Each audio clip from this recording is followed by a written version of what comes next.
আপনি কি দ্বিতীয় বিয়ে করতে চান? আগে বলুন তো, আপনার কি ন্যায় বিচার করার সামর্থ্য আছে? ইসলামে বিবাহ কোনো সাধারণ সামাজিক চুক্তির মতো নয়। এটি একটি ইবাদত, দায়িত্ব ও আমানত।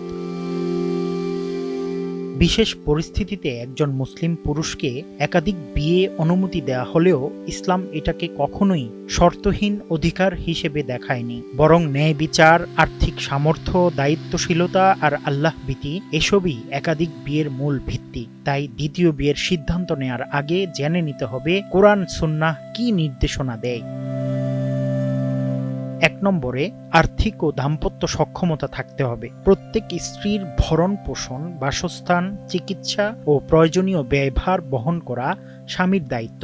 আল্লাহ তাআলা বলেন, পুরুষরা নারীদের অভিভাবক, কারণ আল্লাহ তাদের এক দলকে অন্য দলের উপর মর্যাদা দিয়েছেন এবং তারা নিজেদের সম্পদ থেকে ব্যয় করে। সূরা নিসা আয়াত নম্বর ৩৪।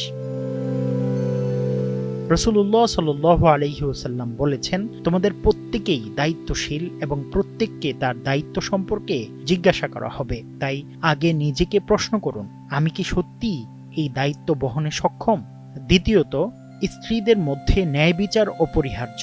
সময় বন্টন, ভরণ পোষণ, বাসস্থান ও আচরণে কোনো স্ত্রীর প্রতি অবিচার করা বৈধ নয়। রাসূলুল্লাহ সাল্লাল্লাহু আলাইহি ওয়াসাল্লাম কঠোর সতর্ক করে বলেছেন, যার ২ জন স্ত্রী আছে কিন্তু সে একজনের প্রতি বেশি ঝুঁকে পড়ে, কিয়ামতের দিন সে শরীরের এক পাশ হেলে পড়া অবস্থায় উপস্থিত হবে। রাসূল করিম সাল্লাল্লাহু আলাইহি ওয়াসাল্লামের এই হাদিস থেকেই বোঝা যায়, যদি স্ত্রীদের মধ্যে সমতা বজায় রাখা না হয়, কিয়ামতের দিনের একটি ভয়াবহ চিত্র এই হাদিস থেকে আমরা বুঝতে পারি।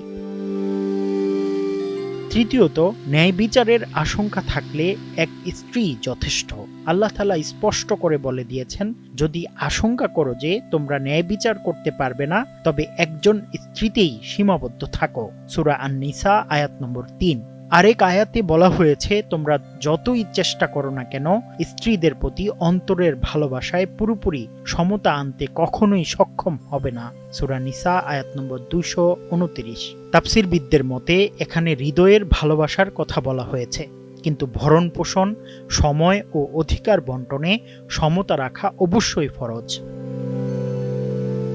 চতুর্থত, প্রত্যেক স্ত্রীর স্বতন্ত্র বাসস্থানের অধিকার। ইসলামী ফিকহ অনুযায়ী স্ত্রীরা স্বেচ্ছায় একসঙ্গে থাকতে রাজি না হলে প্রত্যেকের জন্য আলাদা ও নিরাপদ বাসস্থানের ব্যবস্থা করা স্বামীর দায়িত্ব। এতে নিশ্চিত হয় তাদের ব্যক্তিগত গোপনীয়তা, সম্মান আর পারিবারিক অধিকার। পঞ্চমত, প্রথম স্ত্রীর সঙ্গে সততা ও উত্তম আচরণ। দ্বিতীয় বিয়ের জন্য প্রথম স্ত্রীর অনুমতি শরীয়তের শর্ত নয়, তবে প্রতারণা, গোপনীয়তা বা অযথা কষ্ট দিয়ে সিদ্ধান্ত নেয়া ইসলামের নৈতিকতা পরিপন্থী। রাসূলুল্লাহ সাল্লাল্লাহু আলাইহি ওয়াসাল্লাম বলেছেন, তোমাদের মধ্যে সেই ব্যক্তি সর্বোত্তম যে তার পরিবারের কাছে সর্বোত্তম, আর আমি আমার পরিবারের কাছে তোমাদের সবার চেয়ে উত্তম।